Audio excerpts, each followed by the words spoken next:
Dans cette vidéo, je vais vous montrer à partir du logiciel Freezing comment récupérer un composant d'une bibliothèque pour s'en servir et en créer un autre.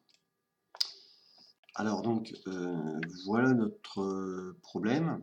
On souhaite en fait récupérer un élément, un composant d'une bibliothèque pour pouvoir le modifier. Pour cette raison, c'est que si par exemple je prends une résistance, voilà, celle-ci, on s'aperçoit vite que cette résistance-là, l'anthrax au niveau des trous n'est pas suffisant pour pouvoir laisser passer l'ensemble de nos pistes. Voilà, si on prend cette résistance-là, on voit que par endroit, voilà, si on veut faire passer un certain nombre de pistes, c'est-à-dire 5, le composant n'est pas assez grand. Donc ce que l'on va faire, c'est que l'on va prendre un composant de base et créer un composant à partir de celui-ci et donc modifier le composant de base. Alors donc pour cela, déjà la première chose à faire dans Freezing, c'est de cliquer sur le composant, clic de droit, éditer un nouveau composant.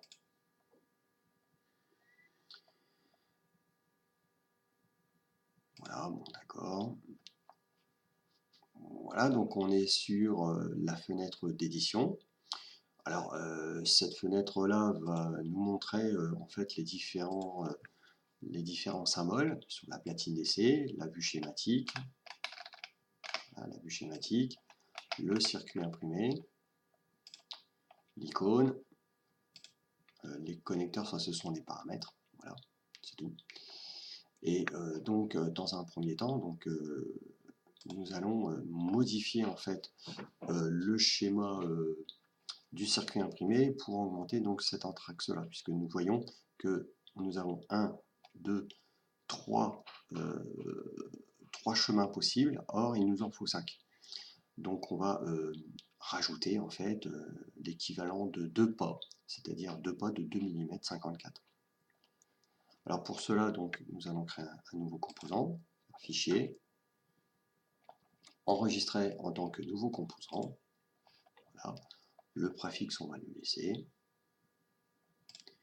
On fait OK. Voilà. Donc là, maintenant, nous avons un composant qui est identique à celui de base, mais que nous allons pouvoir modifier à partir d'un logiciel de dessin vectoriel qui s'appelle Inkscape. Voilà.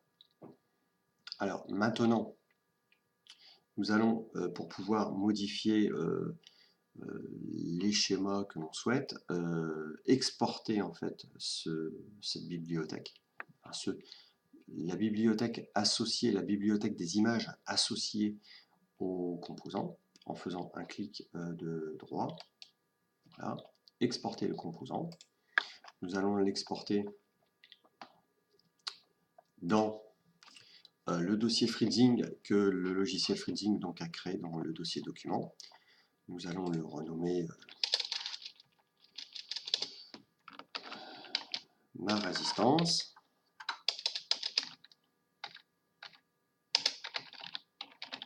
Voilà.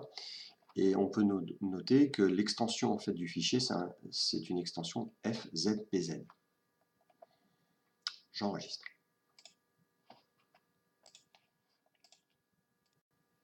Alors donc maintenant j'ai ouvert le dossier qui contient le fichier exporté par le logiciel Freezing. On voit que le fichier donc a une extension FZPZ. Alors la première chose à faire, c'est de renommer ce fichier-là et de renommer le nom de l'extension en zip.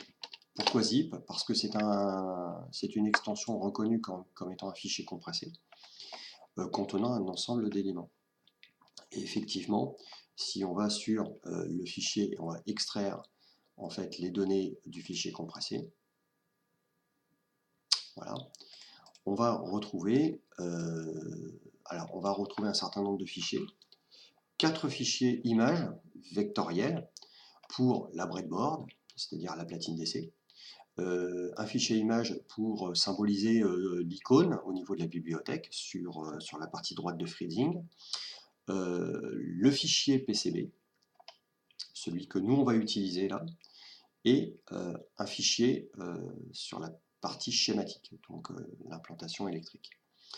Le part ici, c'est un fichier lui aussi compressé, qui contient des données XML, c'est-à-dire les données des caractéristiques des composants. Donc ça, on n'utilisera pas dans un premier temps. Donc le but, c'est d'ouvrir le fichier compressé à l'aide d'un logiciel de dessin vectoriel comme Inkscape. Alors donc maintenant nous sommes sur Inkscape. Nous allons ouvrir le fichier, donc nous allons le charger.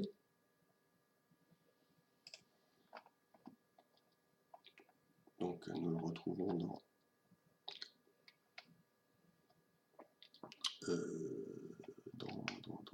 mes données, poste de travail, ça sera peut-être plus simple. Document, Freezing, nous allons nommer ma résistance, et là nous allons ouvrir le fichier vectoriel qui s'appelle PCB. Voilà. Alors, petite précision, pourquoi Inkscape et pas forcément un autre logiciel vectoriel qui serait capable de l'ouvrir? C'est que Inkscape permet de modifier en fait le nom, donc les identificateurs au niveau des objets, chose que certains logiciels ne font pas.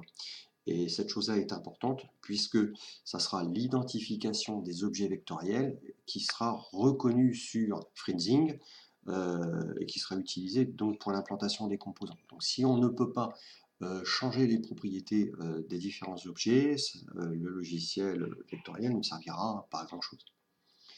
Alors la première chose à faire, c'est d'aller dans Propriétés, Propriétés du document, voilà, pour pouvoir afficher la grille. Donc on va afficher une nouvelle grille. La grille, on va la mettre en millimètres. Et l'espacement de la grille, on va la mettre à 0,254 mm. Alors c'est en fait l'intervalle des différents connecteurs. Voilà. Donc la grille principale, on va prendre une grille principale. Alors on peut mettre une grille principale de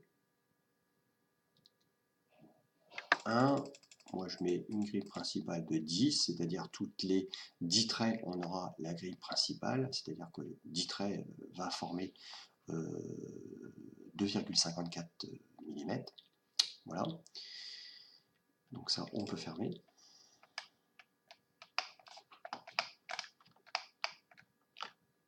Voilà.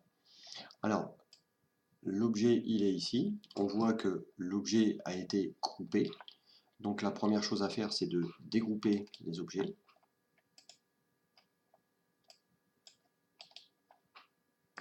Dégrouper, voilà. On a les pastilles qui sont dégroupées, mais si je sélectionne entre les deux, on va retrouver aussi un autre objet qui est caché. Alors, on va essayer de le prendre tout seul. Voilà, cet objet-là. Cet objet-là, en fait, c'est le dessin schématique de la résistance, qui n'est pas colorié. Donc on va prendre le contour, on va essayer de l'afficher. Voilà, voilà cet objet comment il est. Donc ça, il va falloir étendre justement de façon à ce que les pastilles puissent,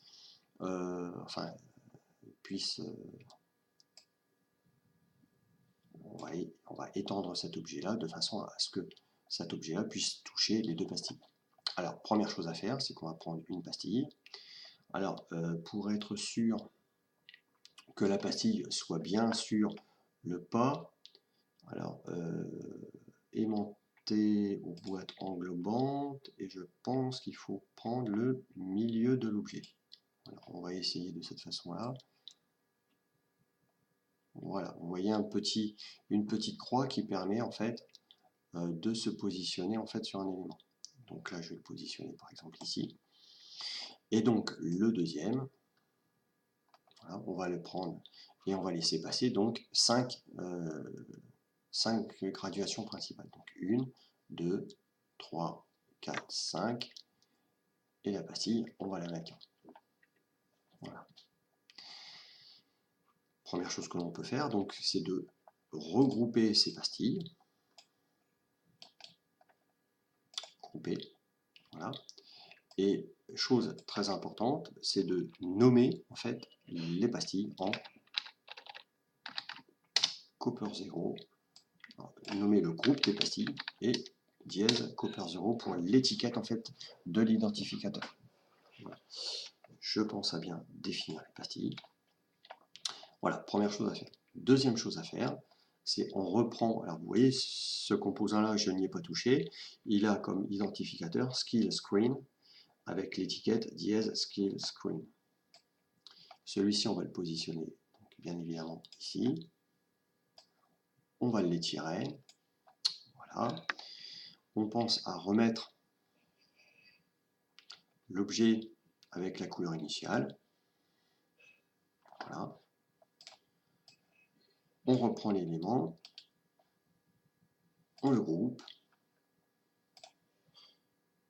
Et donc là, vous avez donc le nouvel objet. Alors, ce qu'on va faire, c'est qu'on va aller dans Fichier, Propriétés du document, la page, et on va redimensionner le contenu, enfin, on va redimensionner la page au contenu. Voilà. Maintenant, notre nouveau composant donc, est terminé. Alors, je parle bien du composant PCB. Hein. Donc, nous allons enregistrer sous donc, ce composant-là. Donc, le fichier, c'est un fichier SVG. Alors, il faut garder en fait le préfixe, donc c'est après le signe souligné jusqu'au... Voilà, il faut enlever ce code-là, et puis vous allez pouvoir mettre la résistance, pourquoi pas. Voilà, PCB, et donc nous l'enregistrons dans le dossier ma résistance. Enregistré. Voilà. Donc si on revient sur le dossier, maintenant nous avons une deuxième image vectorielle relative au PCB. Donc le but maintenant, c'est de retourner sur le logiciel Fritzing, d'éditer en fait l'objet que nous avons dupliqué, et nous allons remplacer l'image du PCB par notre nouvelle image. Donc nous voilà sur de retour sur le logiciel Fritzing. Le but maintenant, c'est de prendre le composant que nous avons modifié et d'y intégrer la nouvelle image vectorielle associée au PCB. Donc pour cela, nous allons faire clic de droit, éditer le composant. Nous allons sur circuit imprimé, fichier.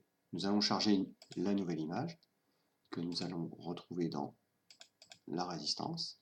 Voilà. Donc nous allons prendre une des deux, enfin nous avons modifié la résistance qui est là, bon, bah, moi j'en ai pris une autre, ouvrir, voilà, donc nous retrouvons la résistance avec donc, le pas, 1, 2, 3, 4, 5, donc le pas de 5 qui a été modifié, voilà, nous faisons enregistrer, le préfixe on le laisse, on enregistre, et on ferme, voilà, donc nous avons maintenant bien une résistance avec la possibilité de mettre 1, 2, 3, 4, 5 pistes à l'intérieur.